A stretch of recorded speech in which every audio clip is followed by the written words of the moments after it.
You're listening to the Productive Therapist Podcast, the world's greatest and most brilliant resource for busy therapists who'd rather be laying on a beach in Hawaii. Every week we share helpful tips on where to put what, how to do this, that, and the other, and the best way to get your ducks in a row. And now here's your host, licensed therapist, head nerd, and productivity Yoda, Uriah Guilford. Hello, brave therapist. Welcome back to the Productive Therapist Podcast. So glad you're here. Today I had a conversation with Mary Beth, and business owners hire her to show them how to create contingency plans that prepare them and their teams for an extended vacation, wouldn't that be nice, or the unexpected. She's the CEO of Niche Partnership Consulting and a national conference speaker. I actually got to hear her speak last year at the Group Practice Owners Summit. It was excellent. She believes continuous learning is the fountain of youth, and she also became a certified Les Mills body balance instructor after retiring from 30 plus years at Vanguard. She's a rescue dog mom and in her free time is active in her local business community. Mary Beth is on a mission to show you how to keep money flowing into your business while you're away. I just love that. So please enjoy my conversation with Mary Beth. Mary Beth, welcome to the podcast. Thank you so much, Uriah. It's a pleasure to be here. Awesome. I'm genuinely happy to be talking to you today and a little bit scared because I am a person that needs your services. I'm just going to say that right at the front. But I'm glad that we're talking about the topics that we're covering because I know that probably a high percentage of folks listening to this right now are in the same position as I am. Is that fair? Yeah. And I think awareness is usually the first step. And then once you hear the information, then it kind of gnaws away at you in the back of your mind until you do something. In the best possible way. Yes. Yes. So the first question that's important to me that I want to ask you is this: is the correct pronunciation niche or niche? Because that's in your business name. Tell me. I usually say niche. Do you? Okay. Yeah. I think I do too. It sounds more sophisticated. Yeah. And I guess since my last name is spelled like Simon, but I say Simone, it kind of goes with the whole. That makes sense. I don't know what the origin of that last name is, but niche sounds to me kind of like, French, maybe. It does. It does. We'll go with that. Good. So I'm curious for the folks who don't know who you are, if you could share about your story a little bit and about your company, Niche Partnership Consulting, rather. Yeah. So I have a background in corporate financial services. I worked for Vanguard for over 30 years and banking before that. And when I was getting ready to retire, I knew that I wanted to have my own consulting practice, and I wasn't exactly sure what I wanted to do. And at the same time, one of my closest friends was diagnosed with pancreatic cancer. And she had retired 2 years before me from Vanguard. And of course, when you hear those words, it's like, that's the worst possible diagnosis. But the doctors were really optimistic and it was operable. So she was optimistic, but she asked me if she didn't survive, would I be willing to help her husband navigate the finances? So we were both had tech backgrounds. We were project and program managers.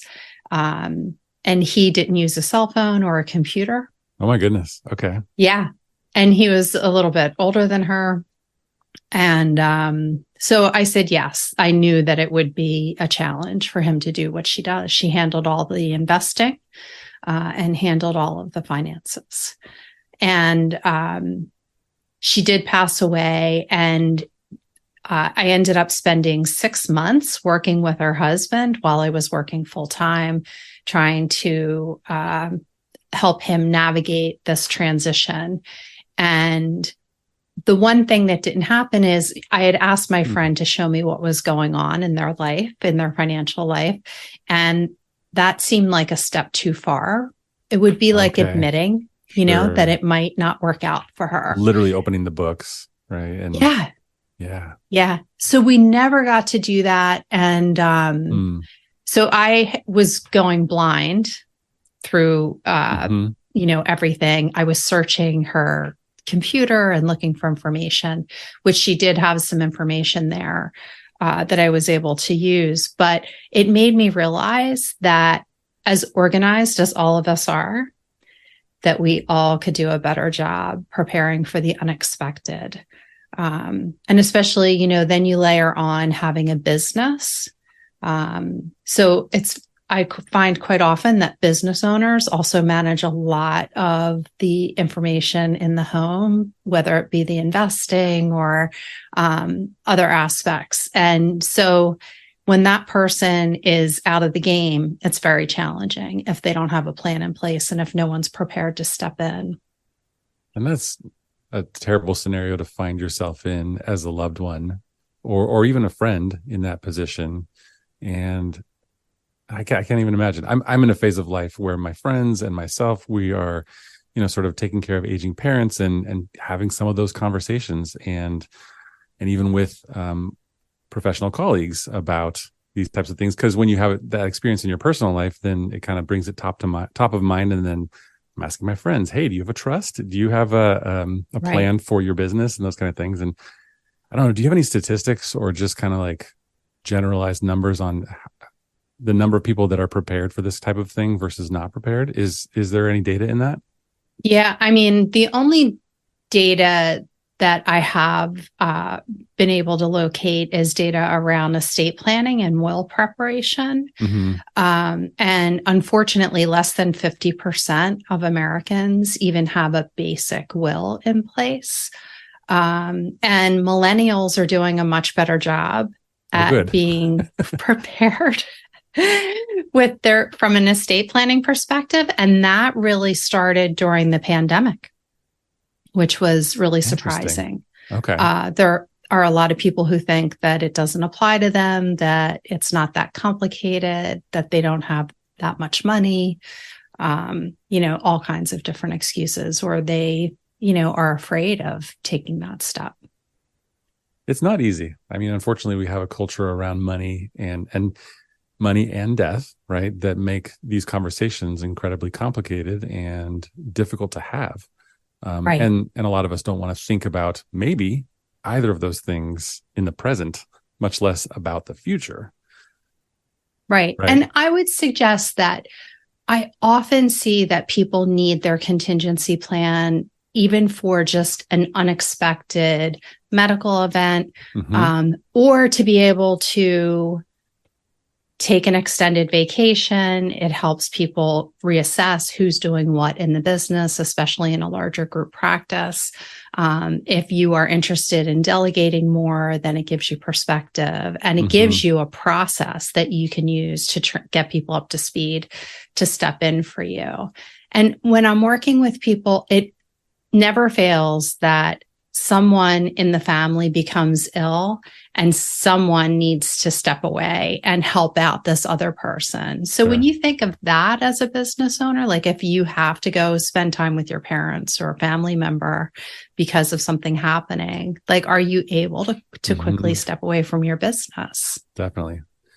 Yeah, I love that on your website, you talk about how your mission is to help business owners keep money flowing into their business while they're away, whether that's for pleasure or for, let's say, caretaking for an elderly family member or even a spouse or any situation. That's right. Yeah. That's right. Or a child, like we don't know how we're going to need to use this. And especially with therapists, with solo practices and group practices,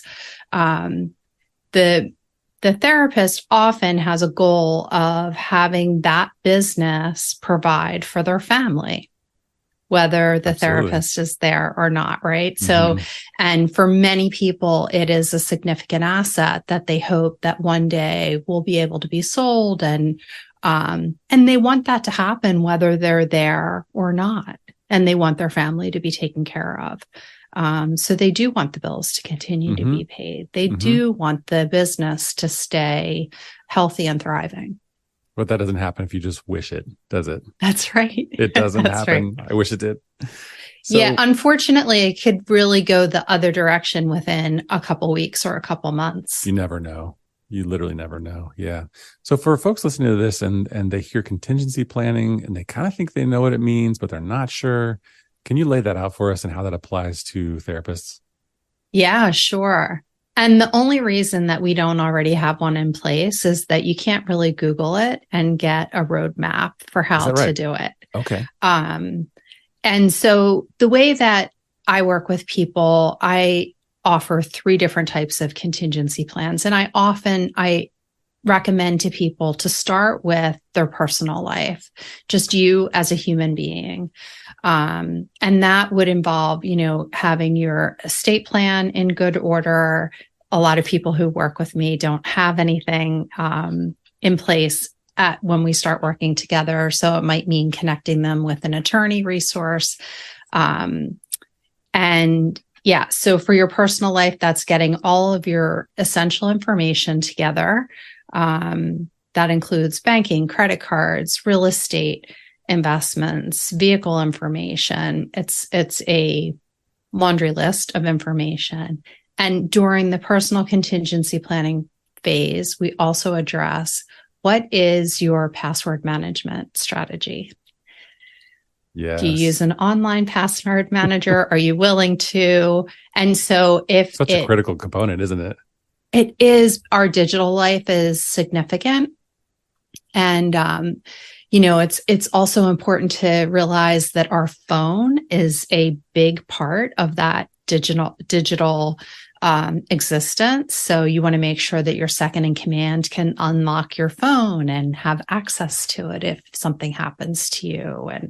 And so password management is a significant aspect of it. And often people will, especially for therapy practice owners, they will choose to go with something like LastPass for their personal life and for their business, so that they have all of the information basically in one resource. After the personal contingency plan is together, then the next step is to move on to the business contingency plan. So that is similar to preparing the personal contingency plan, but it's focused on all of the assets related to your business. From the estate planning perspective, this is where we look to layer in a professional will and a professional power of attorney. So if you have one-on-one therapy clients, it's advisable that you have a professional will so that someone else is authorized to have contact with them, to access their records, to make a warm referral in the event that you're no longer able to provide services to them. It includes information about all of the devices and hardware, memberships and subscriptions related to the business, which is a great resource for insurance purposes if there was any theft or loss. And it's a great resource to review for cost savings on an annual basis. Are these subscriptions? Yeah, right. Yeah. So people typically find money while they're doing this process. Mm-hmm.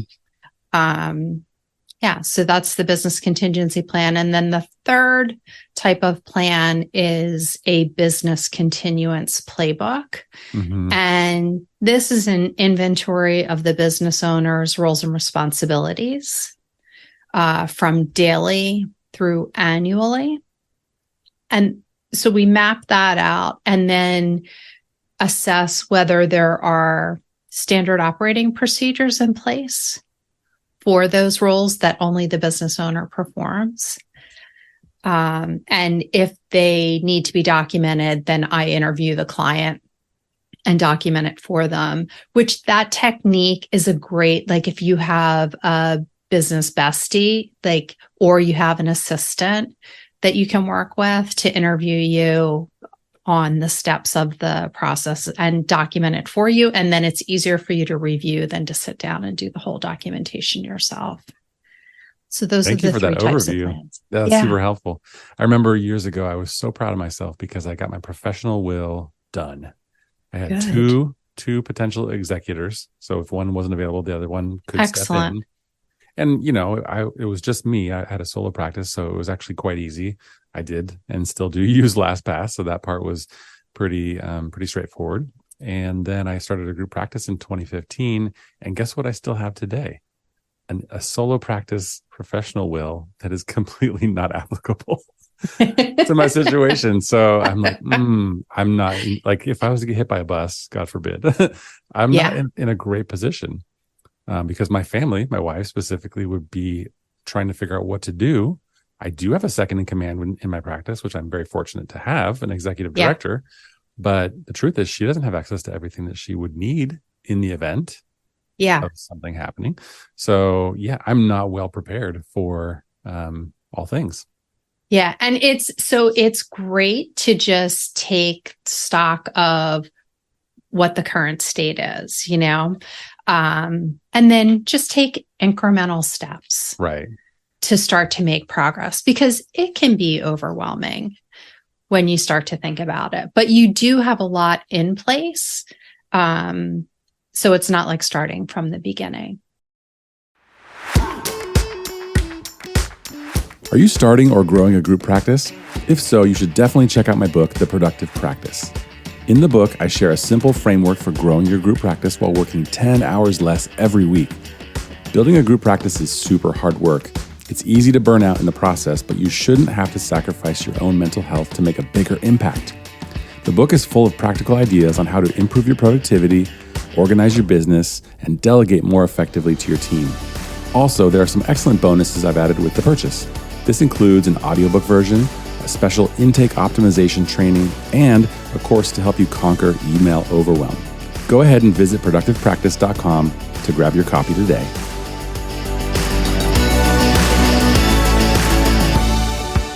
Definitely. I agree. There's this concept that I heard years ago from somebody I used to listen to a lot, and they called it the love drawer. You may have heard this. You probably have. But the idea was that you take all the documents related to retirement plans, health insurance, car insurance, every necessary document, and you put it in one place. Could be a drawer. It doesn't have to be a drawer. Yeah. And it's called the love drawer because you're doing that intentionally and proactively for your loved ones in the event of something happening to you, so they have access to know exactly how to get to the savings accounts and all the things. Yeah. I like that idea very much. And I'm thinking of a company that I've seen their ads quite a bit, and I almost purchased their product, but it's some sort of secure online repository that keeps all of the things that you just mentioned in one place securely online. Have you heard of that? Yes. And the Not name promote them necessarily, but escapes me right now, but that is another option. So that is 100% online. And in order to have your plan completely online, first you need to be comfortable with having your personally identifiable information available online. It is convenient at least for the person who is setting up the process. So if you decide that you want to put your whole plan online, like that may be a matter of convenience for you. I can say that a lot of financial planners offer that service. I think it's Everplan. Okay. It might be Everplan. And I believe they're out of New York.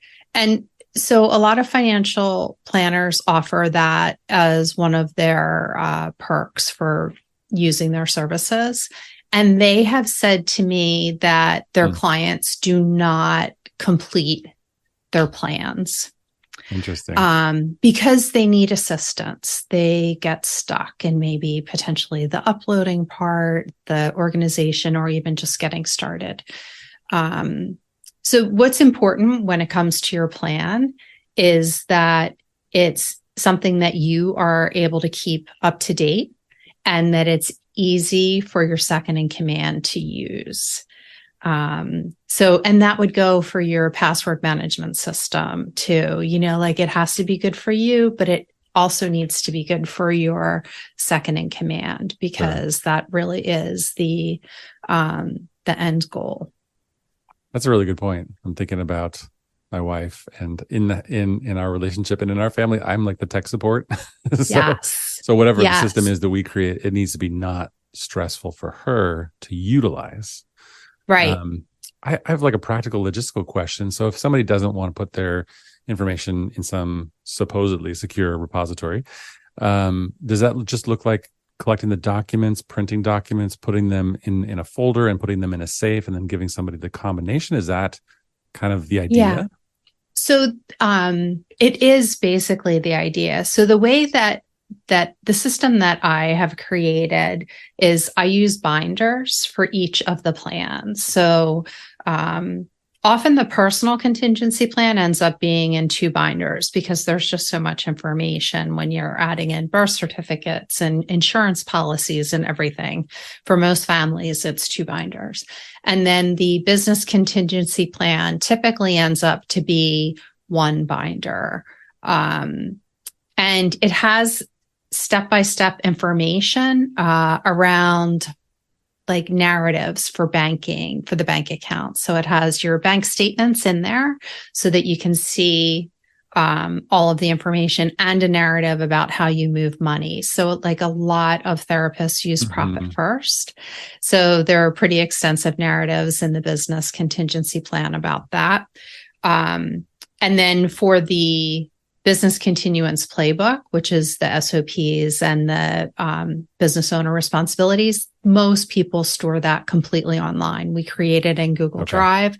And because you'll use it in your business, it's not really personal PII in there. So it's all just completely online. So for the binders, that they are stored in a fireproof, waterproof safe. That's what I recommend. Perfect. That makes sense. Yeah. Those details are and then important. it's easy for your second in command to like take it out, look at it, even though a lot of everything is online. I like that very much. Yeah. Thank you for walking me through this. Like, I don't know if you can see here, but I'm taking lots of notes because I'm like, okay, I have 2 businesses.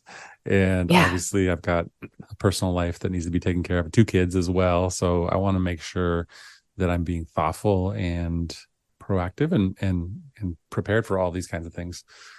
It feels very, very important, but it's not the thing that I think about necessarily on a Monday morning at 10 o'clock when I'm in the middle of my workday, right? Yeah, exactly. And so I think for most people, the best way to approach it is just to approach it like a project.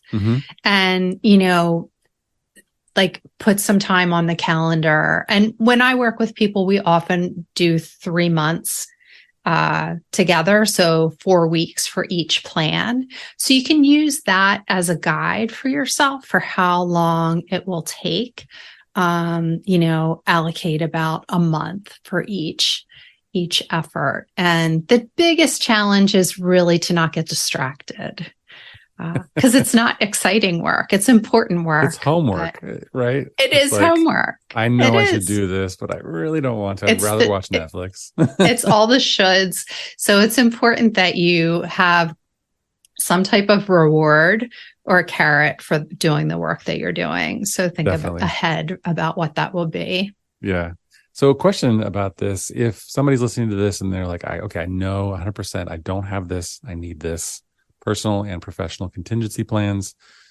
What would you say to them when they're trying to decide, should I take on this project myself or should I hire an expert like Mary Beth to walk me through it? How should they make that decision? Yeah. So all of this can certainly be done on your own. And I do have a lot of free resources on my website too for guidance. The challenge is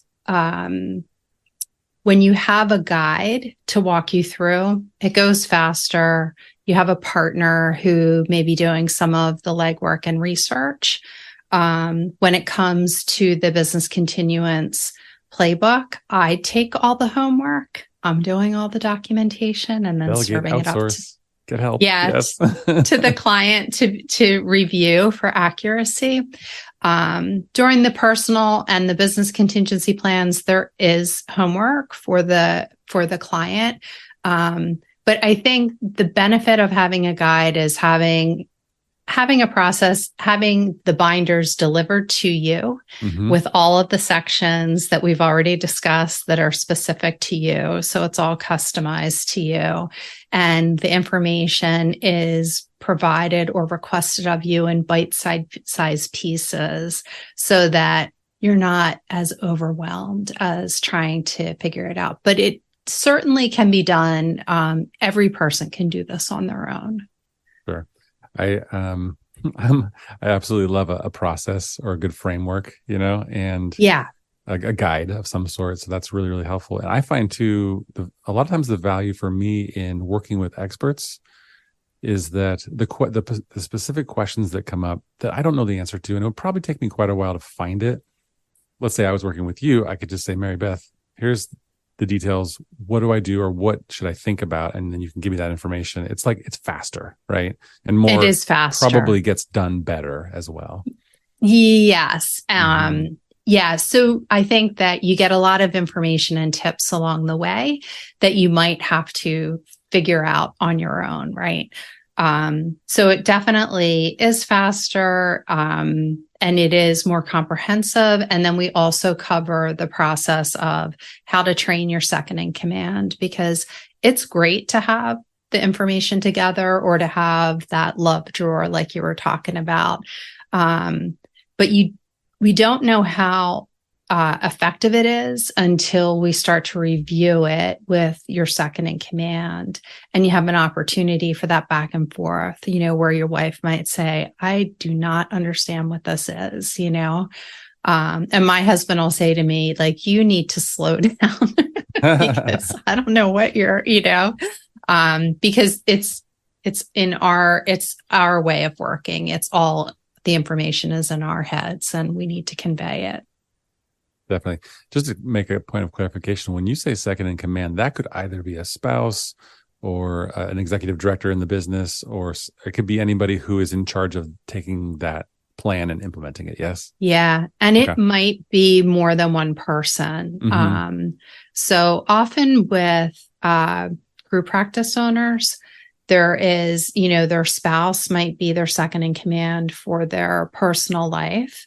And when it comes to the practice, because of licensing requirements and things like that, the spouse cannot be the only person who is the second in command. So I often suggest that a board of directors type of approach may work better for the group practice, where you have clinical directors who are there to give, important input, bookkeepers, CFO, all of those different resources who might give information to the spouse, and the spouse would make the final decision from a financial perspective and maybe work with the attorneys and things like that. That definitely makes sense. Have you seen it work well, or at least is it a good idea potentially to make the executor or second in command another group practice owner who's a close friend because they know the ins and outs of a group practice, or is that not a great idea? Well, it's definitely a solid idea for the second in command for the practice. And there is an opportunity there for some collaboration, right? If I'm going to be second in command for you, will you be second in command for me? And then you develop this shared language where you're talking about this information freely and keeping each other up to speed. And when one person has this aha moment, they're able to share it with the other, and you stay on the same page and you're speaking the same language basically about the business. So that person may be an excellent choice for being the executor of your professional will and your second in command in the business. That makes sense. That's probably harder to come about though, because what are the odds that you have group practice owner friends that you know and trust enough to do that? I do, and I'm fortunate to have that, but maybe not everybody. And and are they willing, right, to take on that role? Because so it's important that people think about, like in the worst case scenario, that person will need to be available for, the whatever, taking the next steps in the practice, dissolving the practice, selling the practice, all of that, which can be a significant demand. So not everyone would say yes to that. It's a big ask. Yeah. Yeah. I remember when I was putting together my professional will for my solo practice, and I asked one of my colleagues who happened to be in the same suite as me, and we'd known each other for a while, and he initially said no. And I respected that because I know it's it's a lot to ask, even if it's a paid position or even if there's like a stipend or whatever you call Yes. it. And then he actually ended up changing his mind and said yes, which was fine. Either Yeah. answer was okay, but it is important to have people that you can ask that question to. Because I'm sure some people get in the position where they're like, this is a great idea, but who can this be? Maybe they don't have a spouse. Maybe We they, spend a lot yeah. of time Mhm. figuring this out, Right. and there are a lot of different possibilities that can be explored, but it isn't always easy for everybody to say who that person is. Definitely. Yeah, that's for sure. Well, I'm thinking about my plan and what I'm going to do next. Yeah. And it does start with the estate plan because we have a will, but what we want and what we need is a living trust. So going to do that very shortly, Yes. probably in a month or so, get that And sorted away. that's great. And then when you do that, Uriah, you just want to make sure that everything is connected, right? Mhm. So we start with the estate plan for the family and make sure that the way that the group practice and the businesses are registered flow into the estate plan, and that your wife is authorized to make the decisions and sell if needed or whatever needs to happen. Yeah, there's genuinely a lot to think about. And the one thing I know I have to do also is that I need to go to the bank and make sure that she's also a signer on all of my business accounts, like all 1,400 of them, because I have Profit First for 2 businesses. Exactly. And Yeah. so that's part of the assessment of the bank Mhm. accounts. Like Mhm. people say, well, why am I printing out the statements for this? Well, it's important to see how the accounts are registered and then Mhm. verify that the authorized signers that you want are there. And I even had a business owner who, when they did that step, they found out that somebody who worked for them years ago was still listed as an authorized signer on their business Oh bank my account. goodness.